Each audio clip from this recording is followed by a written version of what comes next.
Olá, caros amigos, bem-vindos ao canal Benigno Friburgo Foco. É um prazer ter vocês junto de nós. Hoje nós vamos continuar falando do vídeo que temos feito aqui, para todos vós. A arte de ser gente, retidão e desonestidade. Tá bom, gente? Algumas histórias recentes vamos contar aqui hoje para vocês. Já falamos muita coisa aqui nesse contexto, mas você quer saber das histórias que vamos contar agora? Siga no nosso canal e roda a vinheta!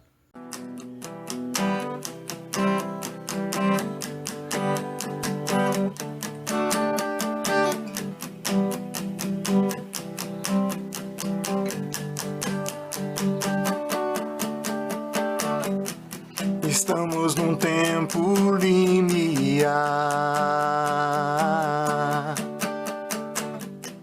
a revelação do grande rei, e a luz do eterno brilhará,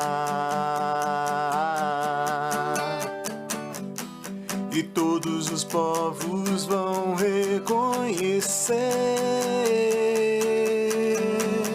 Olá, gente. Meu nome é Cláudio César dos Santos, sou missário do Movimento Negro no Brasil, na cidade de Nova Friburgo, região Santos Rio de Janeiro, trabalho com o apoio do Rav Iaco Vigrenskad, Moratão Márcio Braga, da Academia de Noé, e vamos continuar falando do tema que estamos aqui, da arte de ser mais gente, e vamos falar de retidão e desonestidade, continuar esse tema, e vamos contar aqui, gente, sem mais delongas, algumas histórias recentes. Houve em Praga um grande rabino, conhecido por sua obra Nodá Beirugá, que viveu cerca de 300 anos atrás. Seu nome era Rabi Yeheskel Landau. Era célebre, tá, gente?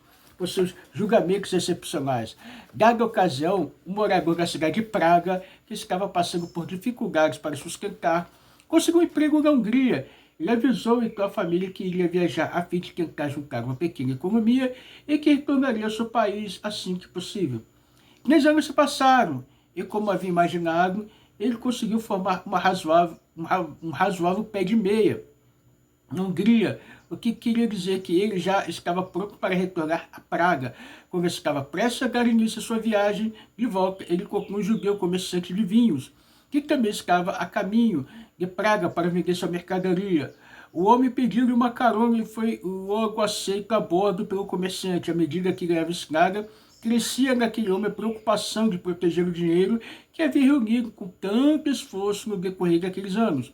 Pois, em algum momento da viagem, eles teriam que parar para dormir em uma hospedaria. Em sua imaginação, significa que ele corria o risco de ser roubado.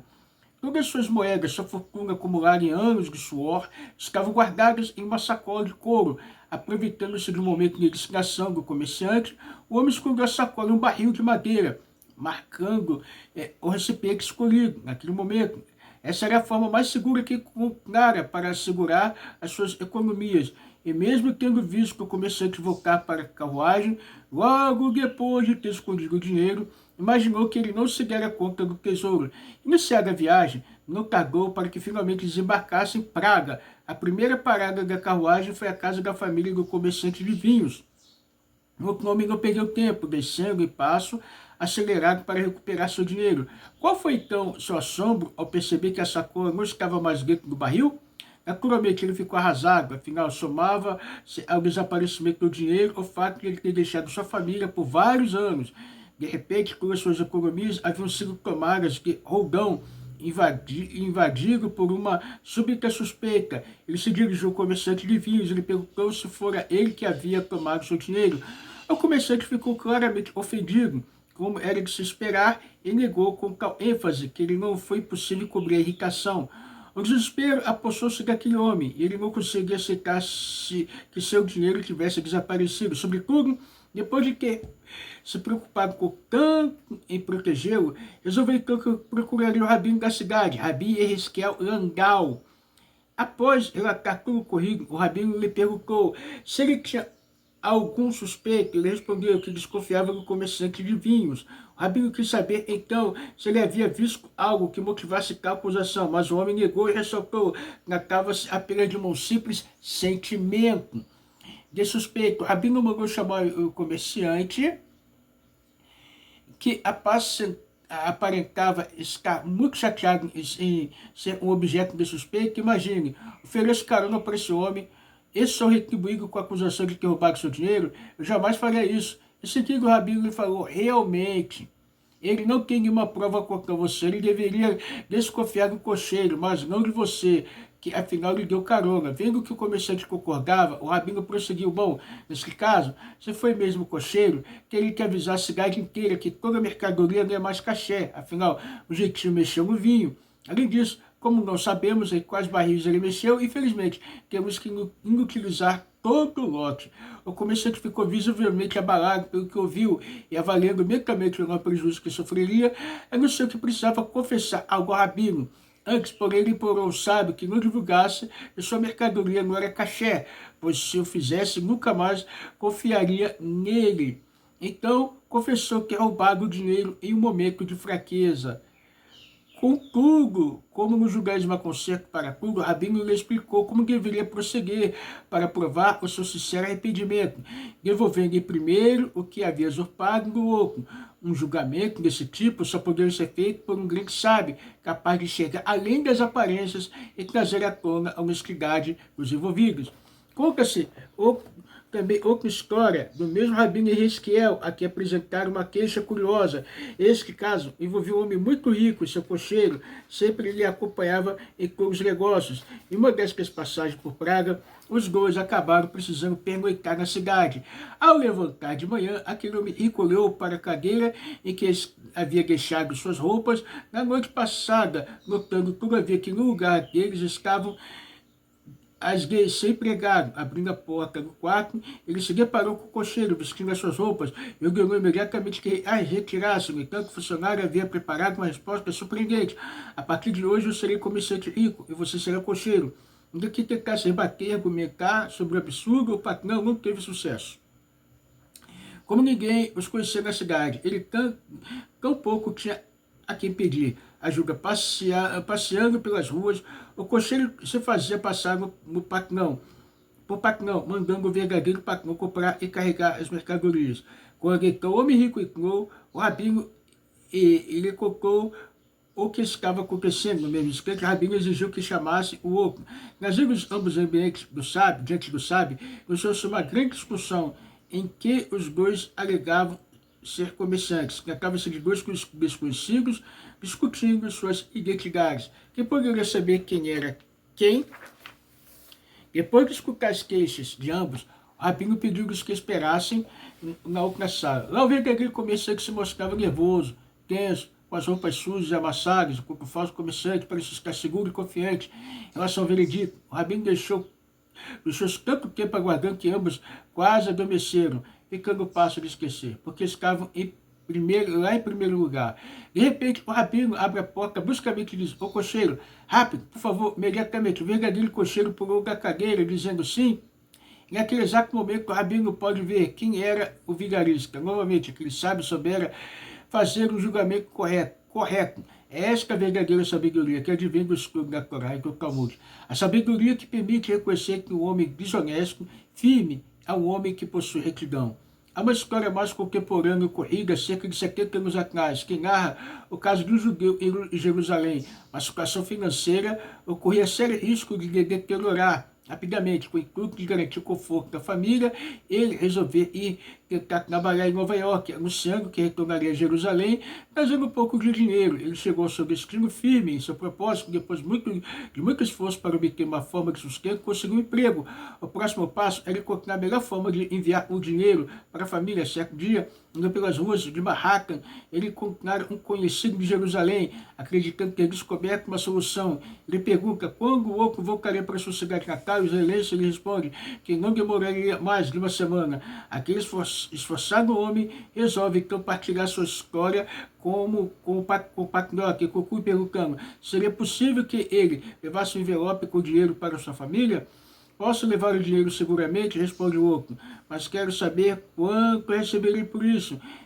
Pasmo com o que acabaram de ouvir. O homem responde, espera que eu lhe pague. Seria apenas um favor. Você ainda está indo para lá de qualquer forma, porque eu deveria pagar? O outro insiste na questão e diz, me parece claro, você deve pagar, afinal estarei assumindo uma grande responsabilidade. Me diga, quanto dinheiro você quer mandar? Suas economias somam $10.000. Vencido pela assistência do outro, o homem cede e faz uma oferta. Está bem, lhe pago $1.000, 10% do valor. O outro reagiu com espanto. Só $1.000? Uma tarefa de muita responsabilidade para um voo tão baixo. 6 semanas dentro do navio, protegendo seu dinheiro, para receber apenas $1.000? Escarrecido, aquele homem se perguntava como era possível alguém ser capaz de querer aproveitar-se de tal forma de um pai de família que está apenas querendo enviar ajuda para sua esposa e filhos distantes, ainda que não suportasse mais negociar com um homem tão baixo. Sua prioridade era fazer com que o dinheiro chegasse às mãos da família. Respirou fundo e resolveu aumentar a proposta, mas ainda assim o outro não parecia sensibilizado, porque sabia que sua família aguardava ansiosa por qualquer quantia. O homem finalmente negou o dinheiro ao outro, dizendo: "Dê a minha família o quanto você quiser e pegue para você o quanto sobrar, seja como for. Leve esse dinheiro, eles estão precisando." O outro concordou, mas fez uma ressalva. Aquele acerto verbal deve ser registrado, assinado, por fim selado, o acordo como viajou levando o dinheiro. Na primeira semana que estava no navio, ele pensou 8.000 para a família e 2 para mim, está bom. Passado 2 semanas ele tomou a pensar: estou tendo muita responsabilidade, acho que ficarei com $3.600. Passado mais um tempo, mudou mais uma vez de ideia. Ele disse que eu poderia entregar quanto quisesse para essa mulher, ficaria com 4.900, lhe daria $5.100. Afinal, ainda assim, ela ficará com a maior parte. Adentrando a quinta semana, já no próximo de Aco, ele voltou a pensar um pouco mais. Ela vai ficar com a maior parte. Não é justo. Vou lhe dar 2.800, ficaria com $7.200. Finalmente, ao chegar a Jerusalém, resolveu que ficaria com 9.000, daria apenas $1.000 para a mulher. Jesus aceitou a casa daquela família e com a esposa, que quis saber como estava o marido e quanto ele havia enviado. Ao ouvir que receberia apenas $1.000, ela disse: não é possível que só seja esta quantia, diante da verdadeira beneficiária. Não conseguiu esconder a verdade, confessou. Na realidade, seu marido me autorizou a tirar quanto quisesse e lhe negar o restante. A mulher não acreditou até que o homem lhe mostrasse o documento assinado. Ela ficou inconformada. Seu marido havia trabalhado tão duro para que o outro homem lhes roubasse tão facilmente o dinheiro. Sem vacilar, mas um só instante, a mulher foi procurar o Betidinho, o tribunal rabínico, e contou aos rabinos toda a história. Chamaram então aquele homem. Ele testemunhou: podem pensar o que quiserem de mim, mas estou agindo conforme a lei. Mostrou então a carta do marido, havia escrito. Os rabinos se olharam e ficaram a sós, tratando do caso. Passado algum tempo, requisitaram de volta a presença de ambos. Percebia-se, como no caso anterior, que eles apresentavam comportamentos opostos. Enquanto, de um lado, a mulher estava muito aflita, do outro, o homem mostrava-se muito tranquilo. O mais velho dos rabinos, chamado de Rosh Petidim, o presidente da corte rabínica, levantou-se e declarou: nosso veredito é muito claro. Você, portador de dinheiro, ficará com $1.000 e a mulher ficará esperando, ficará com $9.000. O homem começou a argumentar sobre seu cargo, apontando para o documento. Porém, o tribunal, queremos lembrar que a nossa decisão está baseada nesse documento. Por favor, leia com atenção. Dê à minha família o quanto quiser. Quanto você quer? $9.000. Essa é exatamente a quantia que você dará para ela. Conclusão. No Código das Leis Judaicas de Maimônides, ele descreve que o comportamento que era esperado do sábio de Israel, o sábio judeu, faz negócio com a verdade ou honestidade. Ele diz que a verdade e seus sábios não produzem mentiras. Ele é muito rigoroso com as suas contas e dívidas pessoais, mas é tolerante com as dos outros. Ele honra seus compromissos em tempo e não compra a crédito. Ele não aceita ser fiador, arriscando-se envolver-se em negócios duvidosos. Ele está pronto a pagar para cumprir a lei, mesmo que seja uma dívida que ele não reconhece, apenas para provar que a sua palavra é sagrada e leal. Se um litígio alguém ficar lhe devendo, lhe paciente perdoa. Ele presta, tem piedade, não pratica concorrência desleal para destruir os negócios dos seus semelhantes. Ele não faz mal a ninguém. Pela sua vida, ele segue a norma que diz: é melhor estar entre os perseguidos do que entre os perseguidores. É melhor ser envergonhado do que estar entre aqueles que se envergonham. O homem que obedece a esses princípios representa o que diz o profeta Yeshayahu: Abdi atá Israel asher berra epar. Você é meu servo, Israel, e em ti eu me orgulho. Está aqui, gente. símbolos, né, de honestidade, de retidão, histórias que fazem com que pensemos bem. Vale a pena a gente ser desonesto? Vale a pena a gente querer passar a perna nas pessoas? Vale a pena a gente querer usufruir daquilo que não é nosso? O que os outros lutaram por suor? Medite bem, gente. É um preceito universal que a Shen deixou para a humanidade. Não seja desonesto, não seja incorreto. Seja correto naquilo que for possível. Porque, gente, estamos lidando com coisas que você parece que não tem importância, mas tem muita importância. Dinheiro aqui no mundo, o pessoal diz assim, muitos até já falam, é a raiz do mal. Não, a raiz do mal é com a consciência. Dinheiro não anda, dinheiro não tem pé, né? Os produtos, vinho, o que for, não se mexe, não anda. Precisa da tua consciência e dos teus sentimentos para que possa ser utilizado. Então, você é responsável. Seja honesto. Vale a pena ser sim, porque o honesto ele faz o mundo prosperar, o mundo girar e traz benefício para o mundo melhor. Tudo de bom. Até a próxima plataforma Benigno Brasil. Se inscreva no canal Benigno Friburgo em Foco e vamos fazer esse mundo melhor. Tchau, tchau. Até a próxima.